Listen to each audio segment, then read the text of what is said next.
वालेकुम जी मेरे सज्जनों मित्रों बेलियो की हाल चाल है सारे का सारे तबीयत से ठीक है। अल्लाह ताला दी दात मेरे सारे दोस्तों नू अपने हिफ्ज़ो ईमान च रखे। असी तुहाडे वास्ते लैके आए हैं HS9 pistol made in Croatia. ये बहुत अच्छा पिस्टल है जी। इनू उन्होंने 4 सेफ्टियां दित्तियां ने टोटल जड़ियां ने। इहदा पिछे कह ला के उन्होंने दिता है, ये कहंदा घोड़े दे विच ला के जिहड़ा ग्लोक वाला ला के टोटल 4 सेफ्टियां ने। इहदे विच 17 गोलियां दी मैगजीन पैंदी है। इहदे असीं तुहानूं टैस्ट फायर करके दिखावांगे, इहदी एक्यूरेसी दसांगे, इहदे मुतलक असीं सारा कुछ तुहानूं दसदे हां। जिहड़े साडे चैनल ते नवें दोस्त आ रहे ने उन्हां नूं असीं खुशामदेद कहने आ। साडे चैनल नूं लाइक करो, सबसक्राइब करो, कमेंट शेयर करो, उहदे नाल हौसला वधदा है। अगां तुहाडे वास्ते नवीं नवीं वीडियो लैके आवांगे। लो जी असीं तुहाडे वास्ते हुण जिहड़ा ना अपना तुहानूं असीं टैस्ट फायर करके दिखाने आ।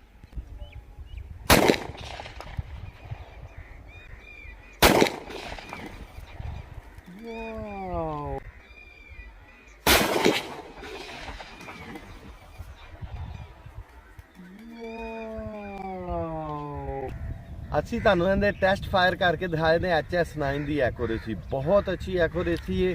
ਅਗਰ ਕਿਸੇ ਦੋਸਤ ਨੇ ਸੇਫਟੀ ਵਾਸਤੇ ਪਿਸਟਲ ਰੱਖਣਾ ਹੋਏ, ਕੈਰੀ ਕਰਨ ਵਾਸਤੇ ਰੱਖਣਾ ਹੋਏ ਤੇ ਬੜਾ ਅੱਛਾ ਲਾਈਟ ਵੇਟ ਜਿਹਾ ਪਿਸਟਲ ਹੈ। ਸਾਈਜ਼ ਇਹਦਾ ਬਹੁਤ ਛੋਟਾ ਹੈ, ਠੀਕ ਹੈ।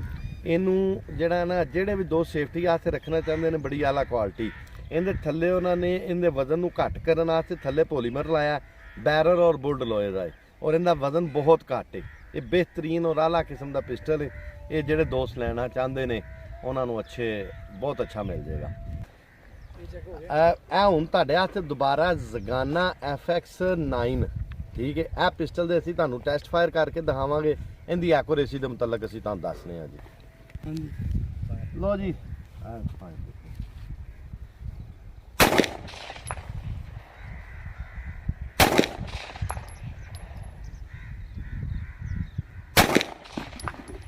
वाओ बेहतरीन निशाना लग गया जी। इंदे नाल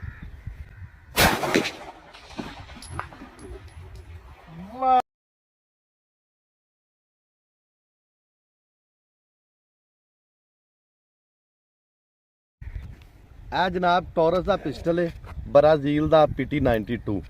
ये हुण असीं लास्ट जिहड़े टेस्ट फायर ने इहदे तुहानूं करके दिखाने आ। इहदी एक्यूरेसी तुहानूं दसने आ जी।